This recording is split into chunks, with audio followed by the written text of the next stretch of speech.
வணக்கம் ஃப்ரெண்ட்ஸ், இது போர் ஹைட்ராலிக்ஸ் மதுரை. இப்போ பார்த்தீங்கன்னா ஒரு PC200ல ஸ்விங் பேரிங் ரீப்ளேஸ்மெண்ட் ஒர்க்காக நம்ம வந்திருக்கிறோம். இந்த மெஷின் பார்த்தீங்கன்னா மோர் தென் ஒரு 10 இயர்ஸுங்க, 20,000 ஹவர் ஓடி இருக்குது. PC200-6 model. இது ரொம்ப பக்காவான ஒரு மெயின்டெனன்ஸில் உள்ள மிஷினு. மதுரையிலே சொல்ல போனீங்கன்னா ஒரு பெக்யூலரான கஸ்டமர். அப்படிப்பட்ட ஒரு மிஷின் மெயின்டெனன்ஸை பாருங்களேன். ஒரு 20,000 ஹவர் ஓடின மெயின்டெனன்ஸ் உள்ள மிஷின் எப்படி இருக்குன்னு பாருங்கள். உங்களால் நம்பவே முடியாது. எந்த இடத்துலையும் ஒரு சின்ன லீக் இருக்காது, எங்கேயுமே ஒரிஜினாலிட்டி மாறாது. ஈவன் தோ இவங்க யூஸ் பண்ணுற ஃபில்டர்ஸ் முதல்கொண்டு எல்லாமே ஓஇ ஃபில்டர் தான் யூஸ் பண்ணுறாங்க. 20,000 ஹவர்ஸ் ஆயிருக்கு. இப்போ தான் ஸ்விங் பேரிங் ரீப்ளேஸ்மெண்ட் ப்ளே, அதுவுமே ஒரு மைல்டு ப்ளே வந்தோடனே நான் கஸ்டமருக்கு இன்சிஸ்ட் பண்ணேன், சார் மாற்றிருங்கன்ட்டு. இல்லைனா அதோட ப்ராப்ளம் வந்து ஸ்விங் டிவைஸ் அடிப்படுறதுக்கு வாய்ப்பு உண்டுன்னு. அதனால் அவங்க ரீப்ளேஸ் பண்ண சொல்லிட்டாங்க. இதுக்கு யூஸ் பண்ணுற பேரிங் பார்த்தீங்கன்னா, இதுக்கு ஒரிஜினல் பார்த்தீங்கன்னா ஷினேல்னு ஒரு பிராண்ட் இருக்குது. அதுதான் வந்து எஸ்கவேட்டருக்குலாம் ஓய்க்கு கொடுக்குறாங்க, நல்ல பிராண்டு. லோக்கல் பிராண்டுக்கு பார்த்தீங்கன்னா ஒரு 80,000 லோக்கல் பிராண்டுன்னு பார்த்தீங்கன்னா இது வந்து ஒரு 30,000 கூட இருக்கும். ஆனால் இது சாதாரணமாக அடிக்கடி கைட்டி மாற்ற விஷயம் கிடையாது.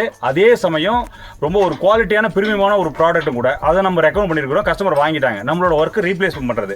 இப்போ இதில் கஸ்டமருக்கு அதிகமாக அஃபோர்ட் பண்ணிக்கிற அளவுக்கு அதிகப்படாத அளவுக்கு நம்ம ஒரு சிம்பிளான ஒரு மெத்தடில் பண்ணுறோம். எப்படின்னு பார்த்தீங்கன்னா, கிரேன்லாம் நம்ம யூஸ் பண்ணுறதில்ல. வெறும் ஜாக்கீஸ், ஸ்க்ரூ ஜாக்கீஸ் வச்சு நம்ம அப்பர் ஸ்ட்ரக்சராக லோயர் ஸ்ட்ரக்சரையும் பிரிச்சிடுறோம். பிரிச்சுட்டு நம்ம பேரிங் ரீப்ளேஸ் பண்ணி கொடுக்குறோம். அதுக்கு முன்னால் வந்து எல்லா ப்ரிலிமினரி ஒர்க்ஸ் நம்ம எடுக்கிறோம், ஆயில் ட்ரைன் அவுட் பண்ணுறோம், எல்லாமே ரிலீஸ் பண்ணிவிட்டு எப்படி நம்ம ஸ்டெப் பை ஸ்டெப்பாக இதை வந்து நம்ம ஒர்க் பண்ணுறோன்றதை உங்களுக்கு ஃபர்தர் நான் வீடியோவில் கிளிப்பிங் ஆட் பண்ணுறேன். கண்டினியூ அதை ஃபாலோ பண்ணிக்கிட்டே இருங்க. உள்ள சென்டர் ஜாயிண்டில் ஃபஸ்ட்டு ஹோஸெல்லாம் நம்ம ரிமூவ் பண்ணிக்கிறோம். ரெண்டாவது இந்த ஸ்விங் பேரிங்கில் ஆப்போசிட் போட்டு விட்டுட்டு மற்ற எல்லா பேரிங்குமே நம்ம ரிமூவ் பண்ணிக்கிறோம். டார்க் ரிமூவ் பண்ணியாச்சு. அடுத்தது இப்போ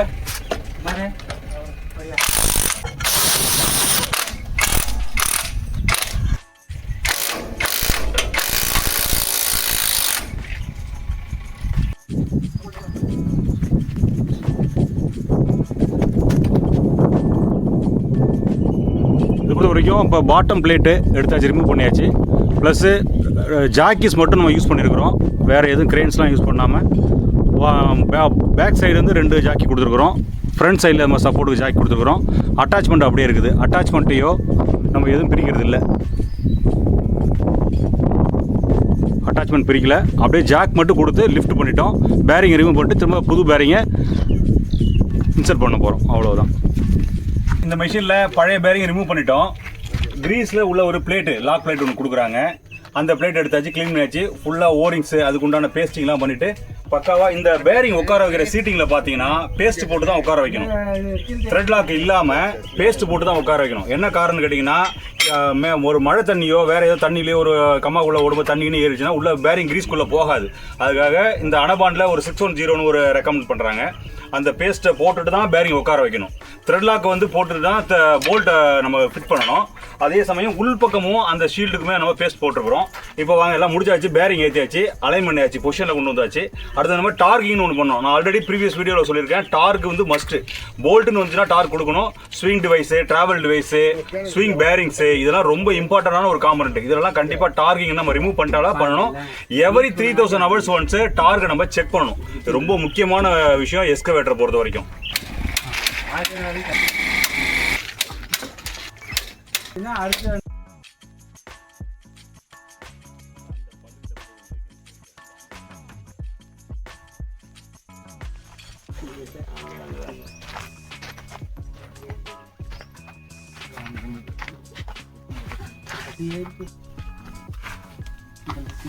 கீர் தள்ளிட்டே வருது சார். அந்த கீர் இருக்குல்ல சார், அது தள்ளிட்டே இருந்தாலும் ஏறிக்காங்க.